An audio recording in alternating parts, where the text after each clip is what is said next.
Welcome back, everyone, to another edition of Insightful Principles. I'm here with a special guest on the show today, Kyle Griffith, and we're going to get into a conversation on building wealth by investing in small businesses. Now, Kyle, he has a lot of great experiences with working in the industry specifically, and he helps a lot of people with their marketing strategies when it comes to buying or selling a company. So we're going to go throughout this conversation today, talking about why not only is good to build wealth in small business acquisitions, but also talking about some of the questions you should be asking yourself, whether you're buying a company or if you're selling an existing company. So welcome to the show, Kyle. I'm glad that you're here today. Thanks, Kevin. Looking forward to it, man. I appreciate the opportunity to chat with you for a little bit. Oh, of course. I'm looking forward to this conversation. So to get things jumped off, can you share with our audience a little bit about your background and also highlight some of the experiences that you've had that have helped you within your career? So I first came to the U.S. Not first. I migrated officially to the U.S. when I was 19. Um, I always wanted to be in the entrepreneurship space. Ventured in a couple companies. Some I started, some I partnered, and throughout that process, I learned that for you to be successful, you need to learn from others. So I was introduced to the brokering and sales of companies by a colleague of mine, and initially when I had that conversation, my thought process was, okay, cool. I get to learn from business owners, how they started their company, how they grew their company, how they built their business, how they sold it. So for me, initially venturing into business brokerage was essentially to learn from business owners how they started and built their company, and more importantly, learn from their mistakes, because you could actually learn more from mistakes than you could actually learn from successes sometimes, right? Mhm. But I've since fell in love with the industry. I became a partner in the firm I'm in right now. We've been selling and brokering the sales companies since 2003, so it's been an 18-year run. We started initially in the business brokerage phase, working in Main Street deals, and eight years ago we transitioned more into mergers and acquisitions. So now, 2021, I'm happy to announce to mention that we are a full service mergers and acquisition firm.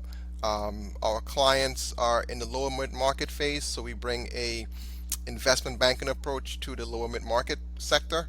Our clients' revenues tend to range between 5 to 50 million. So these companies contact us when they're ready to go to market, when they're positioning themselves for sale. So we help them determine what their business is worth, help them with evaluation, help them with any value enhancements that's needed to improve the value of their company, walk them through the whole process, find the right buyers for them, and facilitate the entire process as it relates to negotiating with buyers. We do work with buyers as well, companies looking to grow strategically, helping them find companies to buy as far as acquisitions is concerned. But yeah, we have a great team. We have 10 mergers and acquisition advisors. We all are credentialed, and we all, myself, I'm a certified M&A advisor. All my partners are as well, and we just growing right now. Yeah, I think with your experiences working with the NYBB group, you truly understand the role that a business broker plays when it comes to a person wanting to either buy or sell a company. So I actually wanted to ask you, how can a business broker specifically help in that process when, in whatever stage an investor is in, whether they're buying or they're selling an existing company? So I think it's a couple of things, right? I think it's three things you need to focus on. So as a buyer that's looking to buy a business, I think you figure out what your why is. Like, why do you want to be an investor? Why do you want to own a business, right? Figure out, what your founder's story is going to be, because when you connect with sellers, they want to feel that passion. Is this just a money grab? Are you just going to invest in my company and pretty much fire half my employees and trim all the fat off and resell the business? No, no, what's your goal? Figuring out what your stories is, what your purpose is, why are you doing what you're doing, because when you can share that, if you put the finances aside, you can really connect, because sellers, as you know, Kevin, they have built their business over 10, 20, 30 years. The business almost comes like, it's basically a child, it's a baby. right? They've put a lot of blood, sweat, and tears into building their company.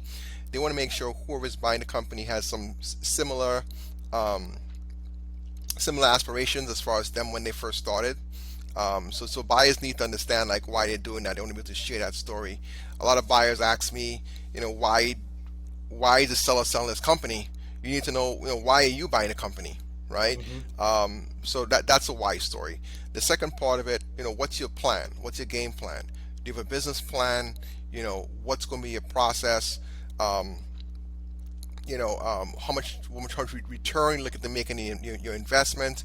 Are you looking to buy this business and hold on to it? Are you looking to buy it, flip it? Are you looking to roll it up to a larger company?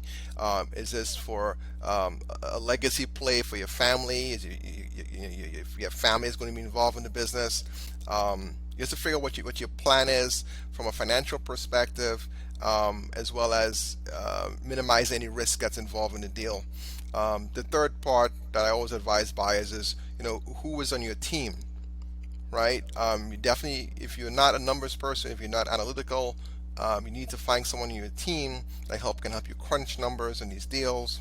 You definitely want to have a banker that can help you with your financing and make sure you can get qualified for loans and so on. I'm sure Kevin can help you with that. And then you want an attorney that can help you put these offers in. And I can tell you one of the key aspects of getting deals done is the speed in negotiations. So if you can be ready to submit your offers, you want to have your contracts ready, and having either a good accountant or a CFO that can review those deals. So you definitely want to have a good banker, a good attorney, and someone that can run the numbers. Yeah, I love that. I think that the why is the foundation, especially if you're looking to want to invest in a company. A seller can see through, a person just looking for a cash grab. So if you actually are coming in with, reasons why you're looking to acquire that business, whether it's, expertise that you have in the industry or just the value that you can bring to that company, I think that that's going to outstand much further than just trying to look at it as a quick flip or whatever. So I actually wanted to get into the importance of due diligence. I think that when it comes to a person wanting to buy a company, there's a lot of due diligence that comes to with either speaking with the owner and coming up with a succession plan or having conversations to understand how the business operates on a day-to-day basis, understanding the KPIs, the key performance indicators, or the SOPs, the standing operation procedures.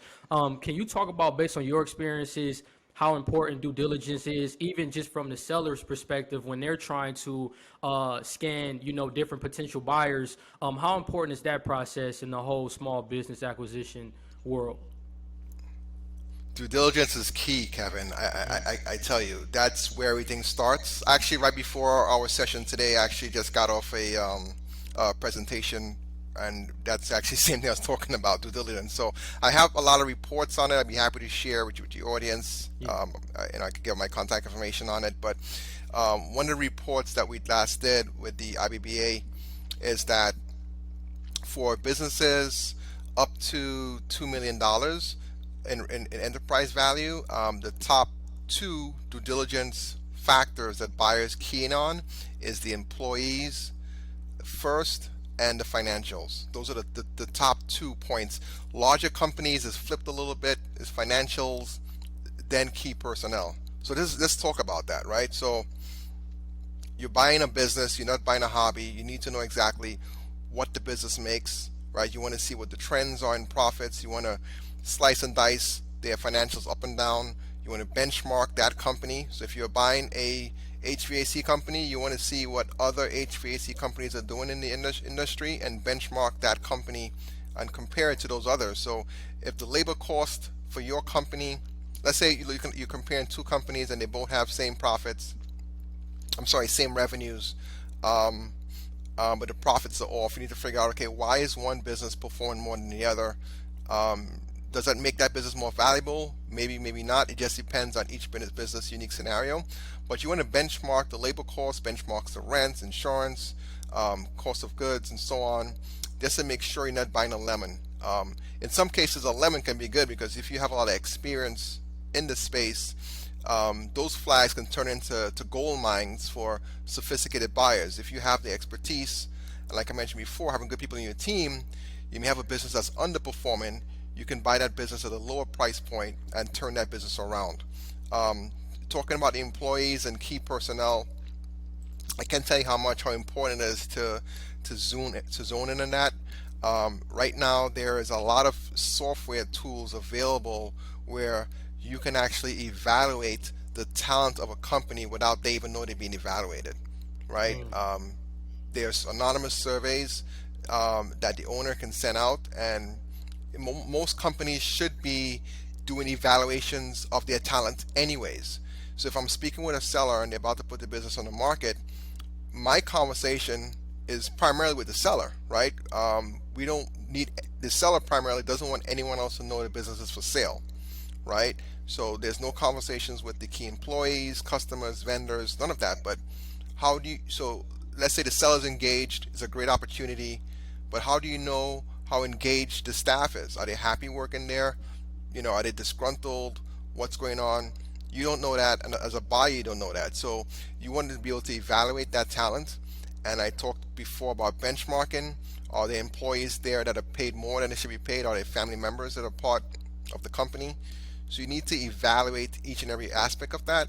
Um, Yes, and then there's also the risk factor, right? Or it's a risk you buy the company and a key person actually leaves, set up shop, start their own business, or start working for another company and essentially competing with you. So you want to get a full understanding of the company and see who's going to stay, who's going to go, and most times you get that back from the owner, information back from the owner. They will let you know, they give you like a checklist of the employees and who's a good fit. This usually happens at the tail end of the deal when the contract is about 95% done, pretty much.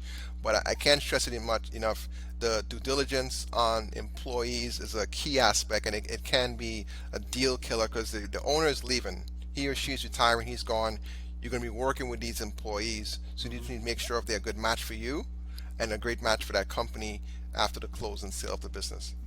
Yes, I think, also probably why it's so important with building that relationship with the employees is because they can really give you an idea of how the culture is, and if it's not a great fit, you can have conversations with the employees to see exactly how that work environment is. And also it allows you to gauge, if the employees are there for the long run, you certainly don't want to buy a company and then all the employees just take off.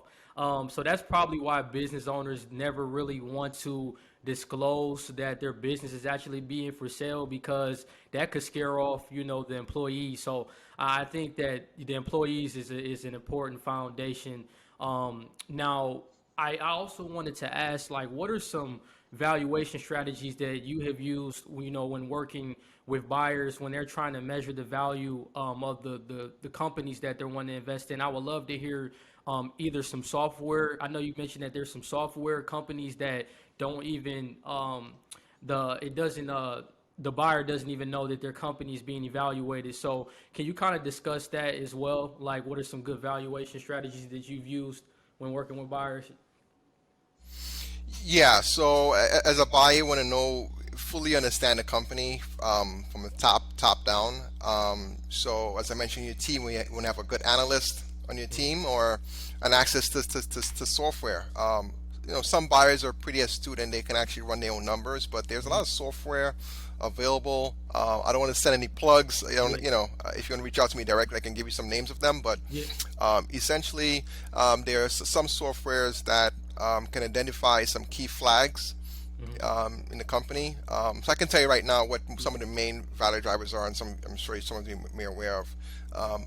Most buyers, I mentioned two already. One is the profits of the company.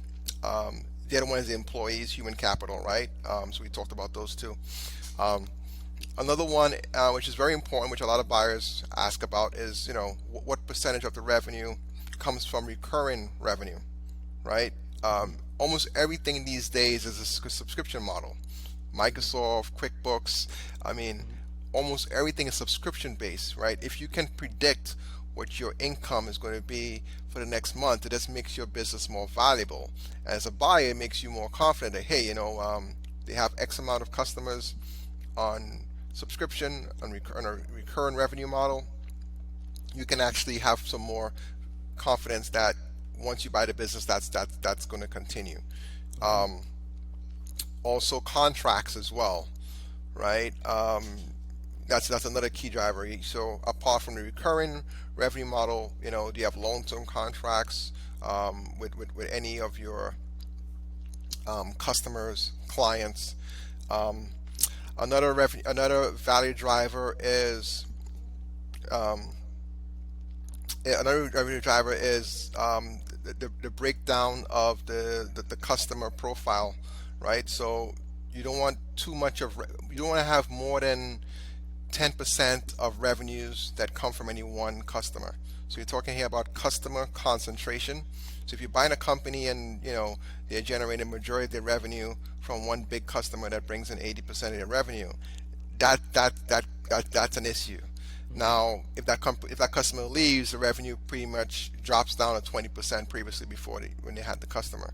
So you want to get a nice diversification of the customer base. So if you buy this company and one or two or three customers lose, you're still going to be okay. And the analogy I like to say, like, and you probably have some of your viewers that invest in real estate. Hmm. So if you have a multifamily property and you lose one tenant, at least you have three or two of the tenants there or more, and you can continue, pay the mortgage. If you have a single family property, tenant leaves, you're screwed. So you want to diversify Yep. your customer base.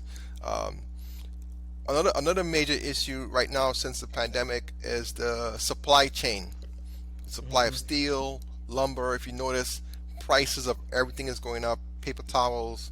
I mean, prices of everything is just going up, inching up, because um, there are issues getting products through the supply chain. If you trying to buy a car right now, you notice that there are less cars on a lot, or maybe just they're on the lot, but they're not. The manufacturers have them, but they can't send them to the dealerships because they don't have the chips, the semiconductor chips that are in every car that you need to operate. So Hmm. there's a lack of, because when the pandemic happened, um, a lot of companies, the manufacturers, slowed down on production of different types of electronic components, and that's across multiple industries. So now, as things are picking back up, they have to catch up with the demand, right? So if you're buying a business, if you're selling widgets, if the company's selling widgets, you want to know, okay, how many vendors does this customer have? So if you have a big order for a widget and now your vendor doesn't have those widgets in stock, now you cannot sell any widgets, right? So Hmm. how many vendors do you have that supply the same widget, right? So you need a good, nice supply chain of vendors. I could stop right there for any questions, but those Yeah. are some of the main value drivers. Also, the lease is also a big one as well. Yeah. If you're buying a business, especially if it's a retail location, or a location that's dependent on that, a business that's dependent on that location, you don't want to buy that business and you can't renew the lease, or at least be assigned or get a new lease. Or if it's only 2 years remain on the lease, you want to make sure that you don't want to be in there for 2 years and have to relocate, right? So you want to be able to um, buy a business that has opportunity for you to, like, either extend the lease, assign the lease, or get a new lease for a 10-year period, and so on. So I'll just Yeah. stop right there. There are a couple others, Yeah. but I would say those are the key main ones. Yeah, those are some very great value drivers. I definitely think that the diversifying the customer base, you don't want to put you don't want to depend directly on one customer. You want to make sure that you have a broad customer demographic where you have a lot of different customers coming in on a day-to-day basis. And I think the inventory, like you said, is so important with everything with the supply chain constraints, especially in a lot of different industries. I think that asking those questions up front is part of due diligence, like really understanding the suppliers and the vendors, to make sure that you have enough inventory to put yourself in the best position to constantly be able to develop the business. So I think that those are some great value drivers. And I wanted to transition the conversation and talk about just the small business administration loan process. I know that you have a lot of great experiences when it comes to understanding how those deals are structured, or at least how people can take advantage of some of the current rules that the SBA Loan Association, the Small Business Association has. And one thing that I was reading was that actually with some of the current rules for business acquisitions, you can finance for up to 90% to cover the purchase price of a company. So based on your experiences, can you kind of discuss how this looks in the actual business deal? And do you see people within the industries that you specialize in taking advantage of that? Yeah, so Kevin, I mean, definitely, without a doubt, in the past, because right at this point, if you're not engaged, if you don't have a loan number at this point, you're probably not going to take advantage of the benefits. So, with the CARES Act that passed, the SBA actually gave opportunities for buyers not to have any fees that's associated with the SBA loan, and they also will make a couple months payments, right? That actually ends at the end of this month because the Biden administration just um, announced his plan, and they're actually allocating funds from that SBA process to the infrastructure bill, right, which is what they're working on. So for you to have benefited from that, you would have already have to have an offer accepted, and already started your paperwork and have a loan number. That ends at the end of this month. Hmm. Okay, but I was actually we saw a huge spike leading up into that April, May, June. A lot of buyers would just put in offers, reviewing opportunities like crazy because they wanted to take advantage of it. Um, Funny enough, I'm working on two SBA deals right now.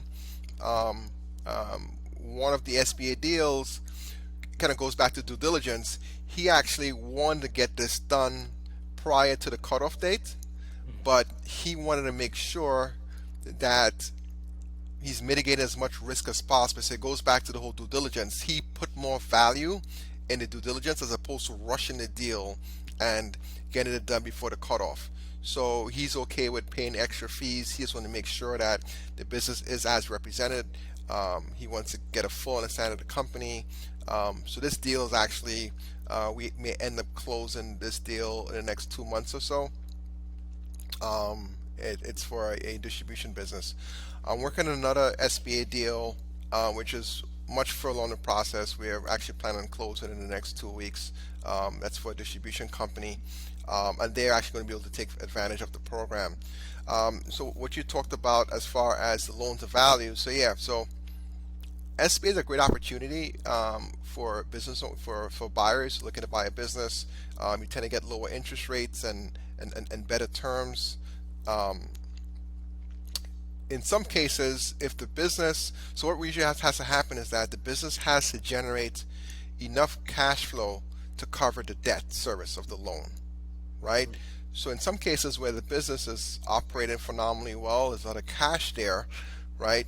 It's very rare, but right before the pandemic, right before it hit, there were opportunities for buyers, well, for sellers rather, if you're in the sell side, to not have to contribute any capital or hold any notes towards SBA. What you were talking about before with the 90% loan to value, what normally happens is that the buyer would inject some cash, right? And then the bank would ask the seller to participate with that, right? As a sign of good faith, and also to help smooth out the cash flow. So instead of the buyer putting up the full 10%, they may ask the seller to match or split it in half. So the seller may put up 5, the buyer puts up 5, and the bank loans 90. Some cases the bank would do 80, the buyer 10, the seller 10. It all depends on two major things. One, the quality of the business being bought. Like I said, the cash flows be key. It's also industry specific as well. Some industries bank has a lower risk tolerance compared to others, right? So like daycares and so on, banks are not too the banks have not been open to lending too much in daycare. There are some other industries that are that are a high risk factor, like hospitality sectors. They definitely don't lend to gambling businesses and so on. And then on reverse end, distribution businesses. Healthcare is a big one. Banks love lending to healthcare, so it's all industry specific. And then obviously the business has to perform. On the buyer side, they need to have some transferable skills. So if they are either worked in or operated or have some experience in that particular business, that definitely helps. Having collateral does help, and also having the down payment. So if you have a strong business and a very strong buyer, you can see loan to values of 90 to 100%. We don't see 2000 anymore, but 90% I would say is pretty fair. If the business is not strong and the buyer is not strong either, you're going to see a lower loan to value, like 80%. So that's typically how it breaks down. The one I'm doing right now is at 90%. That's good to know. So when it comes to like investors putting themselves in a position to get approved for SBA loan, would you say that those are the main things that a bank will look for, is to see if it's a strong quality business, and then also if the investor has some transferable skills? Is there any other things they look for, such as like credit, which I'm sure they probably do look at credit, as far as the be more favorable to get approved for a loan up to that value? What have you seen as far as, are those the main two, or is there some other things that the banks are actually looking for when it comes to getting Yeah, approved? definitely. You want to have a good. You can't have any bankruptcies, right? You're not Yeah, going to get approved, yeah. right? Yeah, you need to have. You don't have to have stellar credit. Okay. You know, you can have good credit. Like I said, you need is two factors: the business and the buyer. So they Yeah. both, it's almost like a seesaw sort of thing. Um, One thing though, I think one of the largest factors is the bank wants to know that you can operate this business. That so you need to have a business plan put together. It all goes back to who's in your team, what value you're going to add to this business. Now, if you're already operating in a like business, that actually improves your likelihood of getting a favorable loan to SBA. So if you're buying a plumbing company and you're already a plumber, the bank actually loves that. If Yeah. you're not a plumber, first of all, you need to have a license to own a plumbing company and you need to have some experience, right? So um, that's the major thing: having the collateral, having the money, and having some relative industry experience, either as an operator or as an employee in the business that you're pursuing. Yeah, I love that. That definitely puts a lot in perspective of how people can actually get themselves prepared. Now, as we're coming to a close, I wanted to ask, like, what are some, great cash flow opportunities that you see within the small business acquisition world? I know you specialize a lot with, HVAC, which is um, the heating, ventilation, and air conditioning industry, and also the distribution industry. So I would love to hear like your perspective of the opportunities you see within those industries. But what are some other opportunities that investors have, of just some great cash flow opportunities that you have seen? Yeah, so it's like I said, there are some hot industries. There's some consistent ones. It depends on the size company looking to buy, and your risk tolerance. Lately, we have been seeing, and not just us, it's industry wide, a lot of industrial type companies, so industrial, construction related, or even distribution companies that service the construction market. So they're supplying building materials and so on. Coming out of the pandemic, so during the pandemic, a lot of construction stopped. Hmm. So you see a lot more permits now. Um, if you drive down wherever any main street you're on, there's some construction going away with the streets, bridges, tunnels, buildings. Um, right now, what's booming right now is multifamily construction. People just can't find homes, right? Hmm. There's a lot less homes in the market, so because of the demand for homes, there's more building. So we've seen a lot of industrial spikes in activity for industrial related businesses. There are also big spikes in e-commerce. Um, you know, Almost everyone orders online these days. Um, and we are seeing a big spike in anything that has to do with online websites, e-commerce type sites, people who use third-party logistic companies or fulfillment centers and so on to distribute their products. So you start a business, you have all of your inventory housed at a fulfillment center. The customer orders, the fulfillment center distributes the product on your behalf and collects invoices on your behalf, or however you have it set up. So we see a lot of opportunities like that. HVAC has always been a great space, whether it's winter or summer. You either need to have heat in the winter or you need to have AC in the summer. That's never going to happen, and that's all tied into construction. When you talk about retail, whether the economy is good or bad, liquor stores, people that, for whatever reason, people have their have their vices, right? People drink alcohol, right? When people are celebratory, when it's good times, weddings or office parties or whatever, people drink. And when it's bad times and depression, Yeah. guess what? People drink. So liquor stores has always been a pretty much a safe bet. Coin laundries and Yeah. so Right. on. Yeah. So yeah, I mean, there's so many opportunities, and I think the key things is three things as a buyer you want to look for, no matter the type of business that you're investing in. You want to look at the cash flow. How is it trending, right? How is the money made? You want to benchmark that, as I said. You want to look at that P&L and see, okay, what's coming in, what's coming out. Fully understand the financials of the business. You want to look at the risk that is associated with the business. There's financial risk, legal risk. There's also human capital risk. So financial risk is, okay, are these returns reviewed? Are they compiled? Are they audited? How can you make sure that the numbers you're seeing are legitimate numbers? Legal risk, any pending lawsuits, compliance issues, regulatory things from the state coming down the company that they're not keeping up with, states, permits, licenses, that list goes on. Human capital risk, any sexual harassment claims, workers' comp issues, people getting paid off the books. You want to evaluate that. And then what's the upside and the opportunity? What's the growth opportunity? You want to evaluate, okay, well, the owner did 2 million, is the opportunity to grow the business to 5. So you have to understand the industry outlook. So no matter the industry, those three things you want to look at: the profitability of the business, the risk that are associated, and the growth potential. If you follow those 3 steps, it'll be a home run. You have to evaluate all 3 to make sure it makes sense with your business plan, as I mentioned earlier.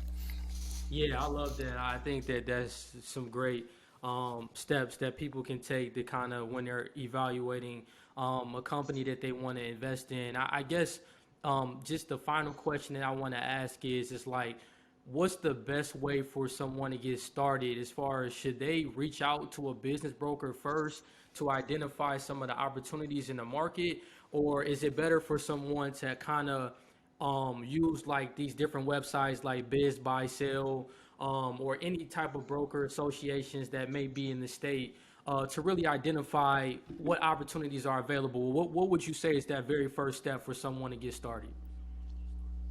Okay, it goes back to how we started this off. Ye- What's your why? What's your plan? And who's in your team? If you're getting started, why are you doing this? So if personally you want to invest in the business because of family legacy, you want to build, diversify your assets, your portfolio and investments and so on. Then you want to understand the industry that you're investing in, right? So that's the second step. Know why you're doing this. Understand the industry. You have to do any.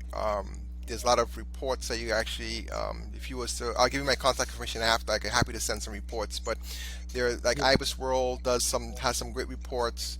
You want to understand the industry, understand who the players are, follow the top companies in the industry, see what they're doing. Look at their, even the public companies. You can get in some of their call reports, their quarterly reports, and listen to the CEOs, hear their discussions, hear what they're investing in, and so on. And so the next step is your plan. How do you plan to initiate this? So once you have your why, your plan, right, then you start finding the people around you that can help you execute that plan. So yes, you want to start calling different business brokers, pick their brain, figure out what's happening in their market, how they can help you. Some brokers work with companies, some brokers work with private equity groups, some work with individual investors. Every broker has a preference. You want to get in a good attorney in your team to help you your contracts and a good CPA. As far as myself, I do work with buyers. I'm very selective with buyers that I work with. But someone like myself or a broker can help you give a real world perspective of what's happening in the market, and it can also help you by providing some buy side representation. So if you're about to put an offer in a deal or you're reviewing deals, they can give you some indication of helping you structuring that offer, helping you determine, are you offering the right price, is it terms what it should be, and so on. So you need someone that has some guidance that do this, day in day out, that can help facilitate or even negotiate on your behalf the process. So yes, you definitely want to have a good team around you who can help implement your buying strategy.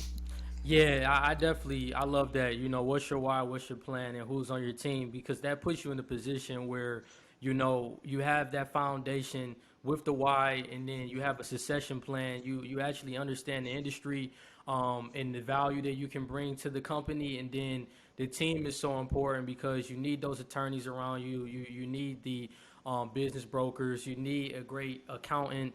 So I definitely think that it's so important. So I guess just the final words. How can the viewers connect with you online? Through your different social media outlets. Sure, you can do a Google search of my name, and you can find a lot of my internet properties. So it's Kyle Griffith. So I have two companies. My M&A company, my business brokerage firm that we assist companies with buying and selling deals, is the NYBB Group. That's THENYBBgroup.com. That's our website.